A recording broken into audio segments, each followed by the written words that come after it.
La emisión está comenzando. Todos los asistentes están en modo de solo escucha. Good morning, good afternoon. Thank you for joining our webinar, Signals Understanding the Coronavirus Crisis. Before starting, I'd like to mention that your microphones are muted by default. If you have any question, please feel free to write it in the question dialog box that you'll find for that purpose. Jennifer Huber, the floor is all yours. Thank you very much. And good afternoon or good morning. And thank you for being with us. So I guess that wherever we are today, anywhere in the world, the vast majority of us are most likely journeying from home.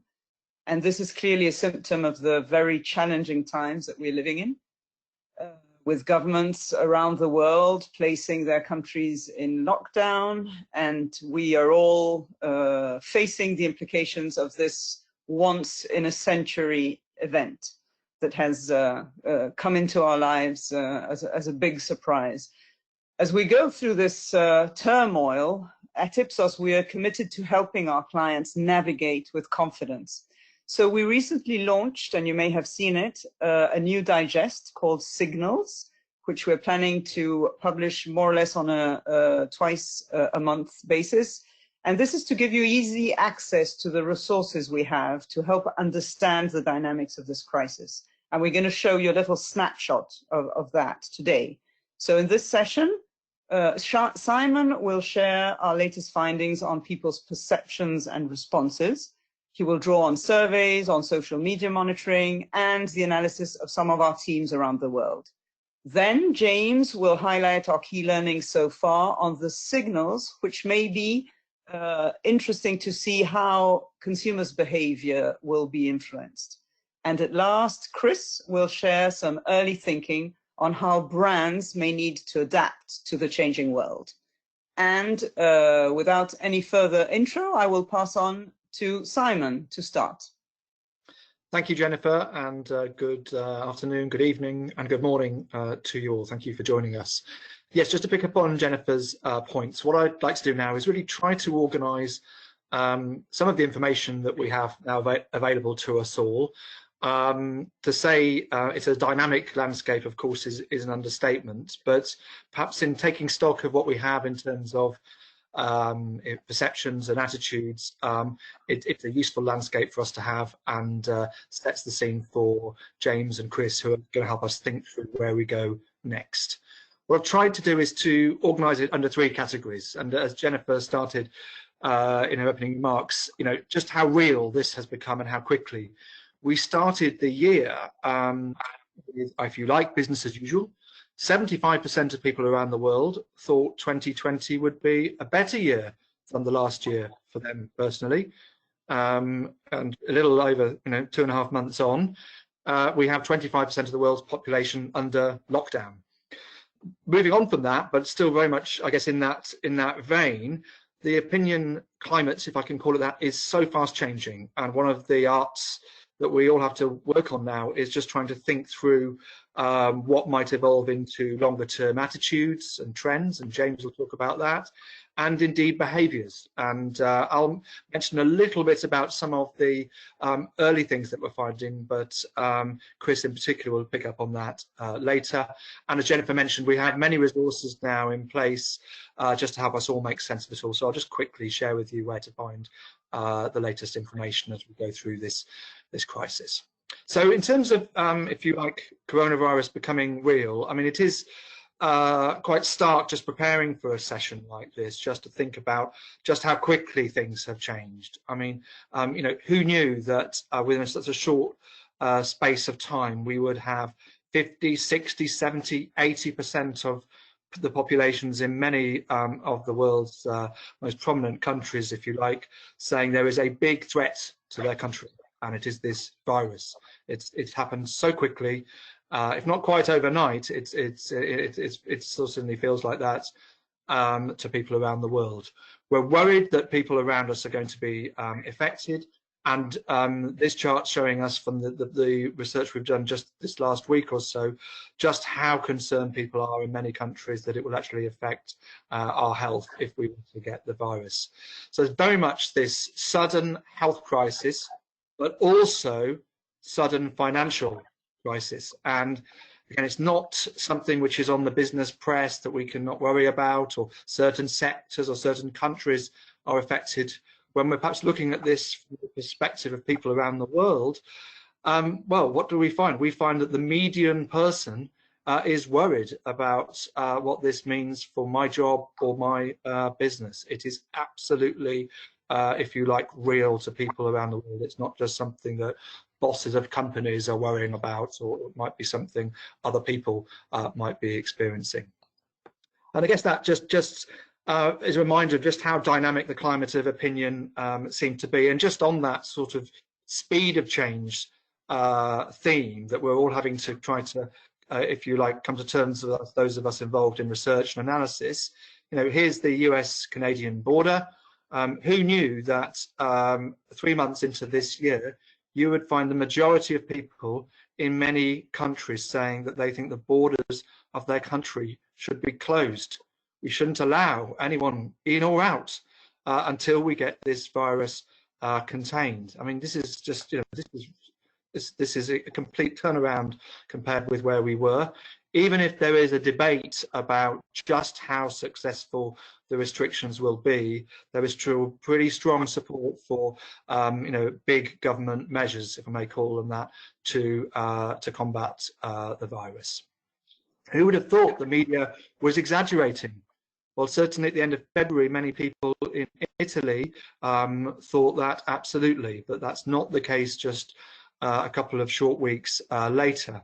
And similarly, in that vein, in India, we had a very high proportion of people just a couple of weeks ago saying this is exaggerated, and only yesterday the country has gone into lockdown. Who would have thought we'd be back to normal by June? Well, actually, many people do, despite evidence to the contrary. And I think certainly one of the things to watch will be whether the expectations that many people at least currently have, at least in some parts of the world, that they may be able to go on their summer holidays, that may not prove to be quite as practical as they might like. So this very dynamic climate is something that we're trying to all grapple with. And I've just pulled out 3 examples from our teams around the world that perhaps shed a bit more light on this dynamic, if you like. First is from France, who of course went into lockdown on the 17th of March. And our team did some social media analysis of what happened online at that moment. And you'll see the line chart showing the huge rise, tracking this huge increase in social media traffic, the highest for 30 days. And one of the big things that the team observed is the practical nature of the discussions there, sometimes the humorous natures of the discussions there about what it all means and how we may be about to adapt. And I think one of the things that our team noted was this sense that almost the minute that one aspect of freedom that we're used to is closed, we perhaps move to another place of virtual expression and exchange, and in this case social media. And again, it raises a question, because of course social media and social networks have been part of our lives for many years now, but we know that there is increased traffic. We know that different channels are being used in ways that they weren't a few weeks ago, and we'll need to be alive to what that might mean in the longer term. Again, thinking about this climate, one of the interesting pieces of analysis our teams have been doing is just to try and perhaps think through a framework. And this is an adaptation to those change curves that I'm sure many of you will be familiar with, perhaps taking it down a more linear track from initial disbelief when I'm confused, all the way through at the bottom to perhaps feeling relief when businesses start to reopen, and fear about what perhaps that might mean in terms of longer term concerns. And we put that question in Spain to the Spanish population, and it's again just an interesting example of perhaps where people's heads may be, in this case in Spain, where of course is going through such a really serious time with the crisis right now. Spanish people at the moment are saying we are in a time of adjustment. That's absolutely the majority view. We're reluctantly accepting the recommendations. This is exhausting. Or in the middle of the page there, I'm worried, but I'm relaxed. I'm starting to do a few things that I might not normally do. And that's something which, again, perhaps gives us a little bit of a reference point to help us think through where people's heads may be and how their thinking may be evolving. One country, of course, which may be a little bit further down that path is China, where many people are now coming out of, if you like, the lockdown process.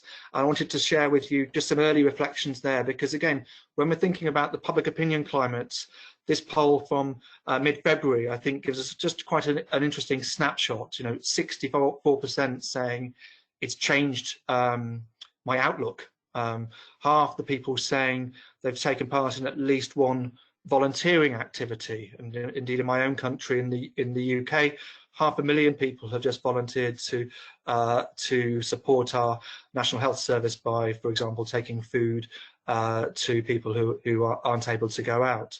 62% are saying I should plan well for the future. Very early days, but again, we just need to raise the question, I think, now to take the point about volunteering. What does that mean in terms of where people's heads are at, but perhaps what does that mean also just in terms of the climate about how brands and organisations might be able to chime with the needs and the aspirations of the people.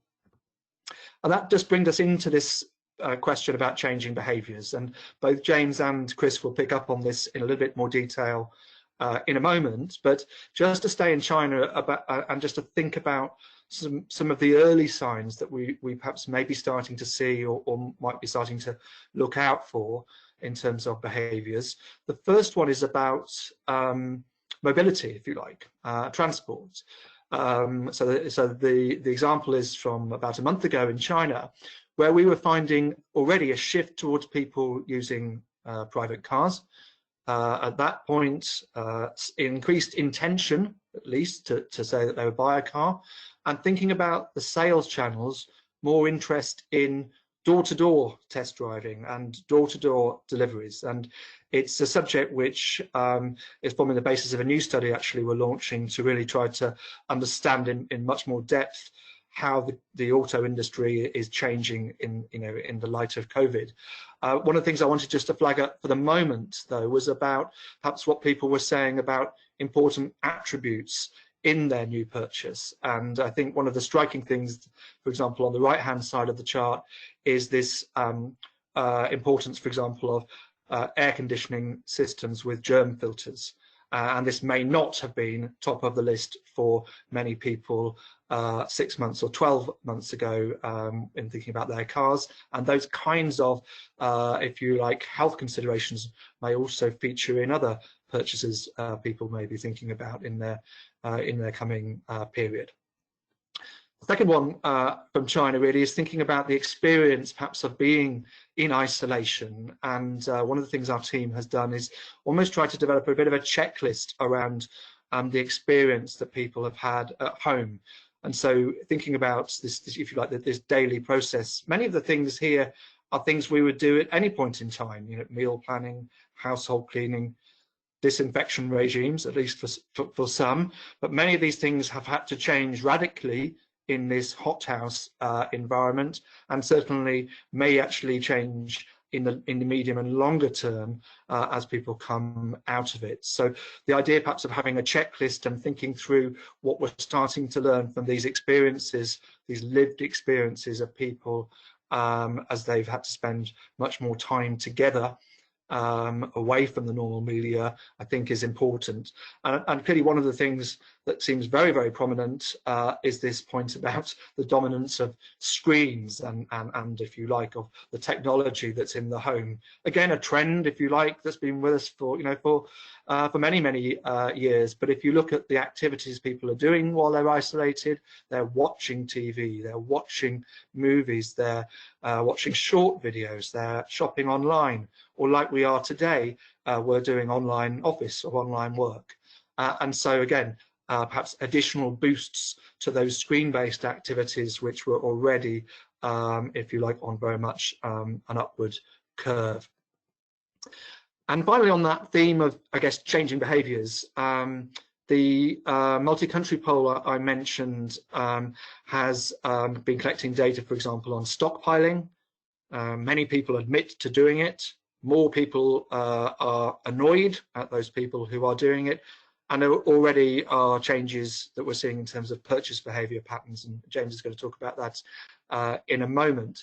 I think one thing I just wanted to flag up now, again, on this theme of perhaps trends that were already with us or patterns that were already with us, this being the rise, if you like, in e-commerce, we're already seeing people saying, well, yep, I'm absolutely doing much more by the way of online shopping and online delivery than I was, let's say, a month ago.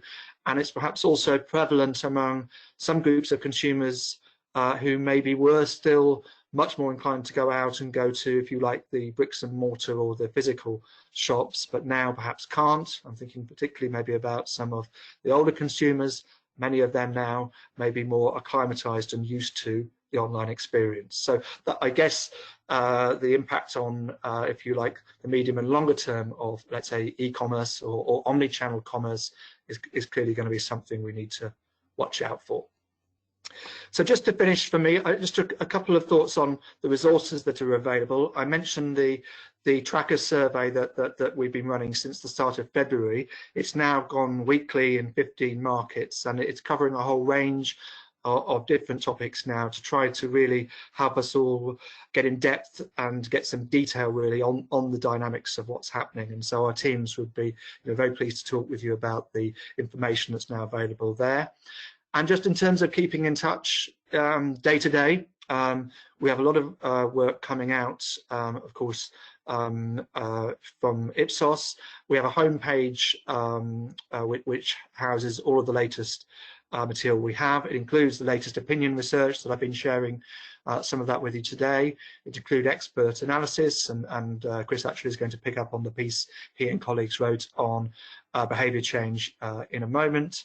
And it includes our fortnightly digest that Jennifer mentioned at the beginning, which actually launches again. The second edition is coming out later today. And that really tries to bring everything together into one single wrapper. So the intention is that you can visit this page and be in touch quickly with what we've got, and our social media channels will be pushing that out there. So that's all for me for the moment. I hope that's been a useful overview of the landscape, if you like, and the story, admittedly the story so far, but hopefully we're starting to identify some themes to take forward. Back to you, Jennifer. Great, thank you very much, Simon. So we have a couple of questions from the audience. I'll push one of them your way, which someone says, thank you for that snapshot on China and Spain. Could you share any information on Italy, which has been so badly hit? Yes, well, I think that absolutely. And Italy, I think one of the things coming through loud and clear from the weekly work that our teams are doing there is that by a strong margin, the overwhelming majority of people are saying this is first and foremost a health crisis. I'm really worried about the impact on me and my family, as opposed to the economic crisis, which absolutely people in Italy get, but it's the health element that's worrying them and consuming them first. There are some interesting themes we're finding actually picking up on that in terms of the response. So Italian people are quite positive about the response of their own government, and by the way of the Chinese government in terms of the support they've been given, and are rather less positive about the response of the European Union and indeed of the United States. So there are actually some questions, if you like, from a political or geopolitical side of things to keep an eye out for. And I think perhaps particularly starkly from Italy, and I know conscious, Jennifer, you're talking to us from Milan, is that 55% of Italians, already the country that's seen the highest number of deaths, but 55% of them think the worst is yet to come, which is a very sobering number for us to look at today. Indeed. Thank you very much, Simon, for that extra little bit. And James, the floor is yours now, if you will. Excellent. Thank you, Simon. So good morning, good afternoon to everyone, wherever you are in our well-connected world. And just reflecting on many of those incredibly powerful consumer sentiments that Simon was touching on, things like how this will directly impact my family or my home. And it's crystal clear that this is going to have a monumental impact on consumers' brand, channel, and spending patterns, and it does seem a good time for us to I suppose, pause and reflect. In normal times, the predictions of experts are more often wrong than they are right, as this here shows one of many examples. This time, the predictions of some of the best paid financial analysts in the world on US Treasury rates, and we can all see the actual data represented in the blue line, and also the predictions each time. And each time, at each stage, the experts are predicting that sooner or later, the actual data is going to return closer to their earlier predictions, which it never does. And so, obviously, if experts are wrong in normal times, it would only be a snake oil salesman or a slight crazy person who would attempt a prediction now. However, what we can certainly identify are the key signals that we should be looking for. And so before we sort of dive into what those signals are, it's probably worth taking just a moment to look at the theory on how events can influence signals that can influence trends. So firstly, societal trends move very, very slowly. One of the biggest trends in the world at the moment is about the climate crisis. This has taken decades to build to this level. Signals, on the other hand, can emerge much more quickly than trends, and in turn, they can help influence and grow a trend, decrease it, or help an entirely new one appear. A major macro event, such as the one that we are all on this call experiencing right now, can influence how the signals appear. So while the sentiment that Simon talked us through is clearly much greater than the 2008 financial crisis, we can use it as a worked example. So in the run-up to 2008, the trends of international exploration and digitization were growing. Add to that the signals of the sharing economy, it gave Airbnb some real needs to fulfill. This white space was then boosted by the financial crisis hit in 2008, when travel companies decreased their advertising, giving Airbnb and other platform organizations exist a real sort of vacuum to fulfill. Now, to help us make sense of that, we at Ipsos regularly update the global trends, and recently we asked 370 questions to 22,000 people across 33 countries. So don't worry, all the insight professionals on the call, we didn't ask everybody 370 questions, but these give us a great picture of the current megatrends in society today, all of which will be influencing in different ways sentiment, consumer behavior, and how our brands resonate. So taking just one example, the climate emergency will be driving in part the shift to sustainable shopping, the growth in food and the nude, and plant-based foods. Now, each of these trends will have a number of drivers within them, and many of our clients obviously be using those at the moment to work on scenario planning, but we don't have time to go into that in enough detail today. But a few that might be worth having front of mind would be climate antagonism, authenticity is king, reactions to uncertainty and inequality, and of course, let's not forget the tech dimension. Will all have strong signals at the moment that are being driven by this incredible macro event. So, you know, let's think about the drivers for, one of the drivers for authenticity is king is brand worship. How will that play out for your brand today? Within reactions to uncertainty, the polling data that Simon was referring to shows how the ugly side of nationalism is appearing. So how will that play for global brands versus local brands? And obviously, as we're all here connected on this call right now, waiting for our shopping to be delivered, the tech dimension and technophilia may grow as well. So while it might be a little brave or only a little crazy right now to make predictions, here are a few of the signals that we're watching with clients that Chris will build on in a moment. The first obvious one is spending. Simon touched on stockpiling. In the short term, we've seen an increase in this, where only a few people filling multiple trolleys, but everybody adding in a couple of extra items is growing shopping. Medium term, the obvious one is uncertainty with the job market and obviously job losses will provide a squeeze on spending. The key part here is the squeeze on spending is likely to become before a squeeze on income. At category level, short term, we've of course seen huge shifts. The day after pubs closed in the UK, there were queues outside my local wine shop. Medium term on categories, the signals we might want to be looking closely for are changes in routines and priorities. As people have stockpiled tin food, will using tin food change our cooking routines? Also, will our changes in socializing change our priorities and ways of spending and brands in the near term?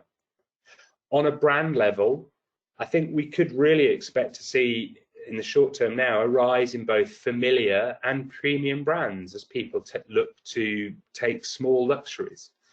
But in the longer term, we need to watch for signals for how this macro event increases the trend in the global trend for authentic brands. Will brands that are seen as supportive and in their communications, but equally importantly in their actions as supporting society? Again, will the rise for nationalism fuel the growth of local brands? And of course, at the on the channel, we've already touched on food delivery companies are fully booked and the rise of e-commerce. We're seeing online retailers for wine, online retailers having sales at the same level as they did the week before Christmas. But really medium term, the signals we need to be looking at are not only digitization, but also the growth of local retailing.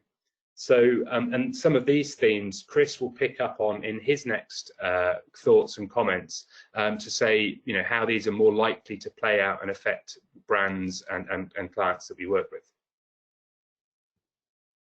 Great, thank you very much, James. I have a question for you as well, which I'm going to read out for you. It says, I work on a home care brand in Germany. What can we do to identify which signals may be relevant to our brand? Okay, well, I'm pretty sure Chris will say that don't go dark.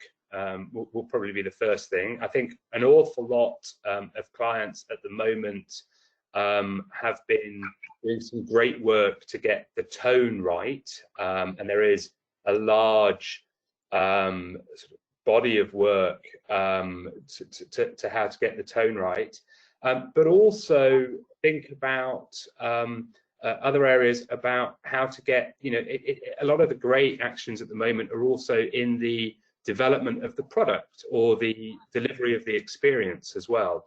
It's not all just about advertising. You know, other examples of, you know, there's a lovely example in the UK of Brewdog, who an alcohol manufacturer who've delivered hand sanitizer. Those sorts of winning formulas and activities are really doing very well amongst consumers at the moment. Thank you, James, for that extra insight. And I'll hand over to Chris for the last part of our presentation today. Okay. Can you hear me okay, Jennifer? We can hear you fine. Very good.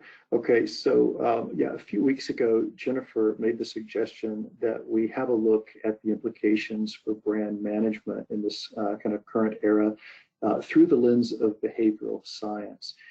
So I'm going to start by just making a few comments about automatic decision making. So when we perform familiar activities, we get in kind of this cozy rhythm of certainty with established traditions, established routines, and that allows us to simplify our decision making. And as we learn what works for us, or as we master something, our behaviors get a little bit more mindless, more automatic. A lot has been written about kind of how that pertains or plays out in brand selection, so I won't bore you with that. But I think it's fair to say that a lot of marketing activity is designed to drive subtle changes to either reinforce or shape those automatic behaviors. And that all works pretty well, provided the context and the options available to us are fundamentally stable. But at the moment, I don't think there's anyone on this line who feels anywhere close to fundamentally stable. We have been thrown out of our automatic rhythms. And even if you look at the graphic of this woman shopping here, 3 months ago, I'm pretty sure that is not a fashion statement that she would have looked to make. And I'm fairly sure her shopping cart would not have been quite so heavily tilted to paper goods. So to kind of continue with this theme, this particular graphic is lifted from a framework from the behavioral scientists in our global science organization. And it's been developed to help us understand the drivers of behavior, including brand selection. So the first point here is we are adaptive decision makers, and our behavior is very much influenced by a range of contextual and individual factors. So on the contextual side, there is the physical context in which we're operating and the social context in which we're operating. And then from an individual standpoint, there's the information around us, the stimuli to which we're reacting, the motivations that we bring to the table, our abilities, our skills, those routines that I talked about earlier. You know, all these things drive our ultimate behaviors. Now, what's happened here is that the virus has essentially liquefied the stability of those physical and social environments. Context is shaken. So we are now operating in a very fluid time of distress. And my colleague, Colin Strong, wrote the second line up here. I think it's so gracefully stated. He says, you know, in a fluid time, it is harder to depend on automatic behaviors that may reflect mastery of a past that no longer exists. So when we really think about that in terms of brand management, brand measurement, we need to do so in terms of shifting context and behavioral change.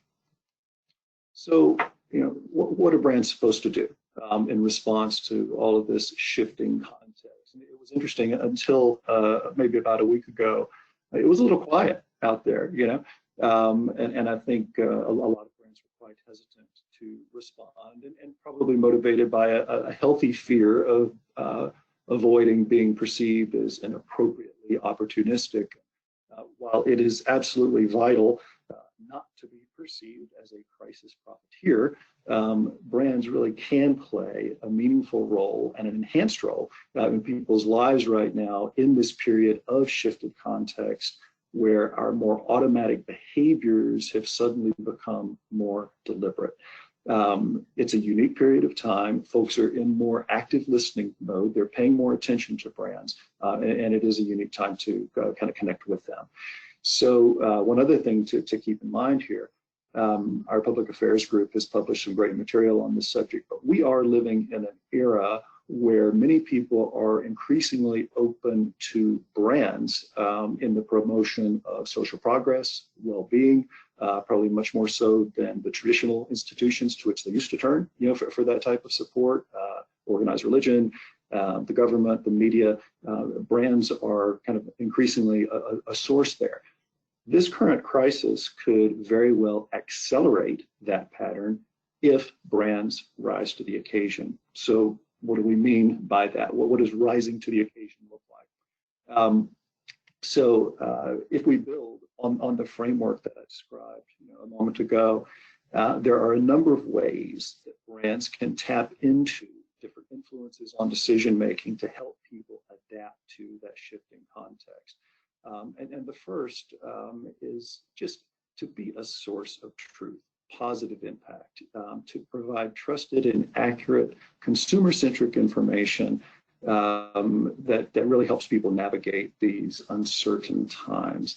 And a couple of examples that we'll call out here, Coca-Cola has recently changed its billboard in Times Square, and I know that graphic is tiny there, but what that reads is staying apart is the best way to stay united, which is, I think, a very elegant way of delivering a socially responsible and helpful message in a time of distress. And there are so many great examples of other brands that have started to really step up and help.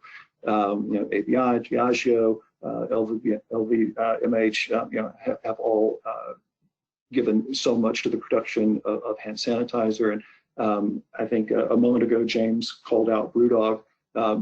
15 minutes before this call started, I was on the line with Sandro, our Chief Research Officer in our social analytics group, and he showed me the social reaction to that, which has been incredibly enthusiastic and supportive. And to quote him, he said, the brands that have people's backs with companionship and solidarity during a crisis, those are the ones that are getting standing ovations right now. Some other things that brands can start to do is help people kind of feel better about these new routines that they're establishing at home, and to reaffirm some of the new social norms. We don't have time to get into the details of that today, but we are going to be publishing a subsequent piece that really digs into those things. But as Simon mentioned earlier, a lot of Chinese consumers, and this is happening in other parts of the globe as well, are moving more frequently to e-commerce. And if you think about brands that can benefit from that, one of the questions they need to be asking themselves is, okay, how do we start to build very positive associations with those activities so that they continue even after the crisis has passed? The other thing that we want to encourage brands to do right now is really learn from the last new normal, right? We know that history shows us plenty of evidence that brands can indeed grow in distressed times. I totally get that the media landscape has changed a lot since 2009, 2010 and the Great Recession, but there is still a lot of strategic wisdom that can be applied to our era. So if you think back to that period, brands like Netflix, Lego, Amazon, Domino's, they were courageously expanding their horizons through innovation, customer treatment, alternative pricing models, and in the case of Domino's, just some spectacularly transparent communications about the brand. And all of those brands enjoyed tremendous growth in that period. And while many of their competitors either stopped communicating or dialed it back, or they held fast to old business models, those brands pursued consumers in the right way and delivered value in a very fluid time of behavioral change. And I think they're continuing to reap the rewards for that investment today. History also has plenty to tell us about the perils of going dark. James mentioned that earlier as well. There's quite a bit in the academic literature about recessionary spending and brand support, and how brands that continue to be aggressive do indeed do well in times of recession, and especially in times after recession, whereas the brands that cease or go dark with their communications do indeed suffer both short and long-term consequences. So I guess the big point here is brands really need to be present in a period like this and continue to invest in relationships. It can be so tempting for brands to go into cost containment mode right now to say, oh, we're in a time of distress, so we're going to weather this storm, right? You hear that phrase a lot. But we got to remember that we have a unique window where people are paying attention to price. People have been thrown out of their automatic rhythms, and they really can earn trust by maintaining presence and delivering relevant value in this period of heightened anxiety. And the thing to keep in mind here is this is not about profiting from a crisis, right? This is about managing brands and doing business wisely during a crisis, and protecting our business, our employees, in the short term, and reaping long-term benefits. With that, I'll conclude, Jennifer. I'm conscious of the clock.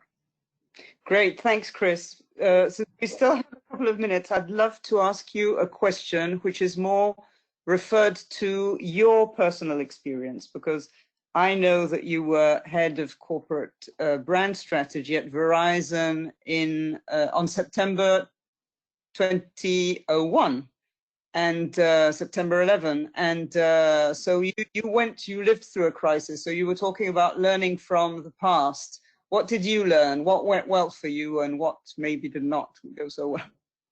Oh, okay, yeah.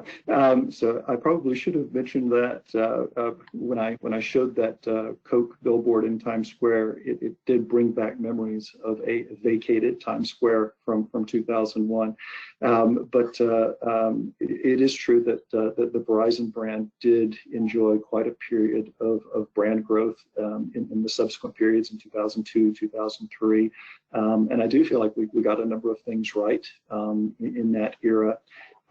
We were essentially aligned across our business units around this core positioning of everyday progress. One of the great and enduring campaigns of that era that John Stratton and his team and Verizon Wireless, working with Brazil, came up with was the "Can You Hear Me Now" program. A lot of you will remember that well. But when that program started, when that campaign started, it was very modest. It was very much about incremental improvement, getting better. And then over time, as the network became more and more superior, the tone shifted appropriately. But again, just right tone for the right time, this notion of everyday progress. There was also some great brand work from Gary Bowen. Some of the Lady Liberty spots just hit the right emotional tone in that era. And we were quite obsessive, picking up on a point that James made earlier about making sure that the service experience and the customer experience aligned to the brand positioning. On the downside, you asked about that too. Want to provide some balance here. I remember we actually got into quite a dispute with our union in 2002, and they made some points that resonated with the public about union wages relative to executive compensation, which was a matter of public record. And that reminds me of some stuff that's going on right now with Virgin and some of Branson's proposals to postpone payment for employees while people are looking at his personal finances. So there's a parallel from something that maybe we struggled with in that period and something we're seeing now. Yeah, indeed. So thank you very much for sharing that sort of more personal touch. And with this, we've finished our webinar for today. So I'd like to thank everyone again very much for being with us, and let everyone know that you will be able to have the deck and the recording of this webinar through your usual Ipsos contact. Thank you very much, everyone, and have a lovely rest of the day or evening. Bye. Thank you, everyone. Stay safe and have a good day. Bye-bye.